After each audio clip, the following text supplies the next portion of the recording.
जो धीरेन्द्र शास्त्री पर उंगली उठा रहे हैं वो अपनी माँ पर भी उंगली उठा रहे हैं। माँ कटोरदान में अगर 4 रोटी है और बच्चे खाने वाले 8 हैं तो बताती नहीं है कि 4 रोटी है, पहले तुम खा लो, बच जाएगी तो खाएगी, नहीं तो नहीं खाएगी।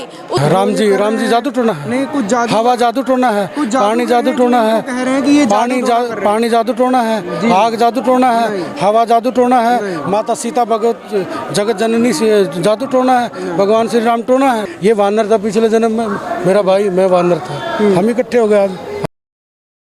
साध्वी जी, सबसे पहले मैं ये पूछना चाहूँगा कि आपने भगवा वस्त्र धारण किया हुआ है और इस भगवा पे जो सवाल उठा रहे हैं उनको आप क्या कहना चाहेंगे? देखिए, वो सारे लोग जो हैं वो लोग हैं जो नहीं चाहते हैं कि सनातन फिर से पनपे या हिंदू फिर से जागृत हो या ये देश जो है औपचारिक इसकी घोषणा हिंदू राष्ट्र की हो, जबकि वो लोग खुद हिंदू राष्ट्र में रह रहे हैं, वो फैक्ट्स को जानते हैं। जिस तरीके से अंग्रेजों मुगलों के शासन के बाद हिंदुओं का हिरास हुआ, वो चाहता है हिंदू वैसे ही दबा कुचला रहे, उनके मंदिरों पे ऐसे आक्रमण होते रहे, उनके अधिकारों का ऐसे ही हनन हो।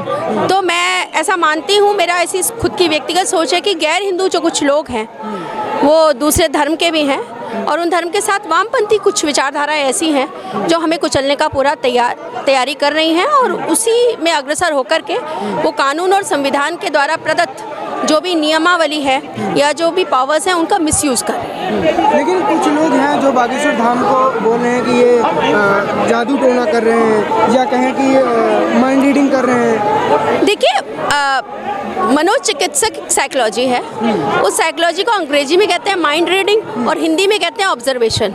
मैं आपको एक देसी सा एक फंडा बता दूं, हमारे एक बड़ी कहावत बड़ी प्रचलित है कि पूत के पैर पालने में दिखाई दे जाते हैं। किसको दिखाई दे जाते हैं? माँ को। माँ जब अपने बच्चे को पैदा करती है तो उसकी एक ऑब्जर्वेशन पावर होती है। ये ऑब्जर्वेशन पावर किसी विशेष में नहीं, सबके पास है। अंतर सिर्फ इतना है कि कोई किसी के अंदर वो ज़्यादा होती है, किसी के अंदर वो कम होती है, या कोई केवल और केवल अपनी इसी शक्ति पर काम करता है और कोई दूसरी शक्ति पर काम करता है। रोटी कमा रहा है, खा रहा है, उसको कंसंट्रेट करने का टाइम ही नहीं है। पंडित धीरेन्द्र शास्त्री ठीक उसी माँ की तरह सनातन में वह माध्यम है जो सनातनी लोगों की मानसिक, धार्मिक या आत्मिक जो भी परेशानी है वो उसको ऑब्जर्व करके, रीड करके, अंग्रेजी में रीडिंग बोल दो, हिंदी में उसको ये कह दो कि वो चमत्कार, भाई चमत्कार एक वर्ड बोल दिया, तो ये ऑब्जर्विंग पावर है। माँ को कैसे पता चल जाता है कि मेरा बेटा इस समय कष्ट में है? ये तो आप तो माँ को भी छुटला दोगे।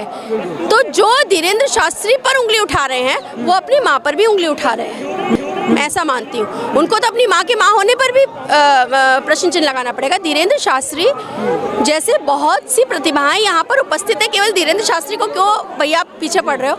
उस व्यक्ति का कोई एक वीडियो दिखा दो जिसमें वो जबरदस्ती वहाँ पकड़ के किसी को कह रहा हो कि तू बैठ, मैं तेरा ये कर दूंगा, मैं तेरा फलाना कर दूंगा। वो व्यक्ति जो कर रहा है वो सरेआम कर रहा है, वो ऑन कैमरे पर कर रहा है और वो हनुमान जी की शक्ति को आगे ले जा रहा है।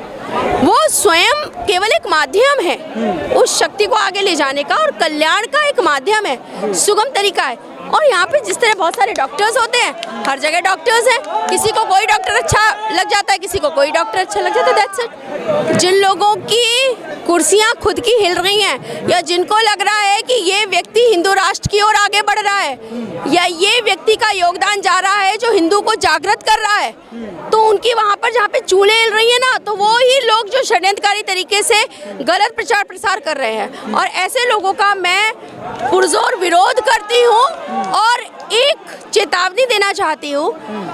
एक सुप्रीम पावर है, वो पावर है जो इस देश की बेटियों को व्याप्त है। जब वो माँ बनती हैं, उनका डंडा भी काम करता है, उनका बेलन भी शस्त्र बन जाता है और वही बेलन प्यार से रोटी भी खिलाता है। तो वो जो एक शक्ति है ना, उस शक्ति को मानना पड़ेगा आपको। और अगर उस शक्ति के बारे में उपहास करोगे, हिरास करोगे, गलत प्रचार प्रसार करोगे तो आपका विनाश तय है। और हम नहीं कह रहे, ये प्रकृति का विधान है। जब जब धर्म की हानि होती है तब तब उस चीज़ का विनाश करने के लिए स्वयं भगवान आते हैं और वो आएंगे। कुछ लोग हैं जो ज़्यादा पढ़े लिखे अपने आप को बोलते हैं, वो कहते हैं कि जब पंडित धीरेन्द्र शास्त्री जी इतना सब कुछ जानते हैं तो जैसे कोई हमला होने वाला होता है या कुछ कोरोना जैसे आने वाला हुआ है तो वो क्यों नहीं पहले उन्होंने बता दिया? वो वही लोग हैं जो पराकाष्ठा, मतलब दे आर द एक्सट्रीमिस्ट लोग जो खत्म करना चाहते हैं। एक बात बताओ, भगवान राम पे भी वे तो प्रश्न उठा देंगे कि भगवान तो राम थे, वो तो ऐसे हाथ करते और सीता प्रकट हो जाती। फिर उन्होंने इतना अपने आप को वनवास में घुमाया, इतना कष्ट कष्ट क्यों सहन किया? हर चीज की एक मर्यादा है और लिमिट है। हमें पता है कि अच्छे कर्म का अंत अच्छा होगा और बुरे का बुरा होगा। तो ये एक सिंपल सी बात है। हमें केवल आभास हो सकता है लेकिन हम फोरकास्ट नहीं कर सकते। और अगर हम फोरकास्ट कर भी सकते हैं तो हमारे सनातन और वेदों में हमारी शक्तियों का एक नियम है। हम भले ही पहचान लें कि आपकी पल बर्बाद मृत्यु होने वाली है, लेकिन हमारे लिए बताना पाप है, क्योंकि ऐसे में व्यक्ति भटक जाएगा, वो कर्म विहीन हो जाएगा। उसे पता है मेरी 2 पल की लाइफ है, तो जो उसे कर्म करना होगा वो भी नहीं करेगा। हमें उसे कमजोर नहीं बनाना, हर चीज का नियम है। माँ कटोर दान में अगर 4 रोटी है और बच्चे खाने वाले 8 हैं तो बताती नहीं है कि 4 रोटी है, पहले तुम खा लो, बच जाएगी तो खाएगी, नहीं तो नहीं खाएगी। उसको क्या कहोगे तुम कि तुमने क्यों नहीं बताया था, क्यों नहीं फोरकास्ट किया था? तो they are the stupid mentality people who, मैंने कहा ना, मुझे तो लगता है कि इनको तो अपने बाप के बाप होने में भी विश्वास नहीं होगा। ये तो शायद माँ से कहेंगे कि बता मेरा बाप यही है कि नहीं। उनके डीएनए चेक करो ना, उनके डीएनए चेक करवाओ। किसी का दुबई का निकलेगा, किसी के अम्मा जान, किसी के पापा जान, पता नहीं क्या क्या पाकिस्तान के निकलेंगे वो, लेकिन कीड़े हैं वो। कुछ लोग कह रहे हैं कि इनको ये जादू टोना है। क्या जादू टोना है? राम जी जादू टोना है? नहीं, कुछ जादू, हवा जादू टोना है, पानी जादू टोना है, कह रहे हैं कि ये पानी जादू टोना है, आग जादू टोना है, हवा जादू टोना है, माता सीता भगवत जगत जननी से जादू टोना है, भगवान श्री राम टोना है? नहीं। तो भगवान को कभी प्रूव करने की आवश्यकता नहीं होती कि मैं भगवान हूँ। वो तो खुद ही हनुमान जी अवतार हैं, जो बिना पासपोर्ट के, बिना वीज़ा के श्रीलंका में जाके आग लगा सकते हैं समुद्र पार करके। तो वो तो पूरे ब्रह्मांड में कलयुग के देवता हैं, क्या प्रूव करना उनको? वो उनका विरोध हुआ तो और ज़्यादा बढ़ गए।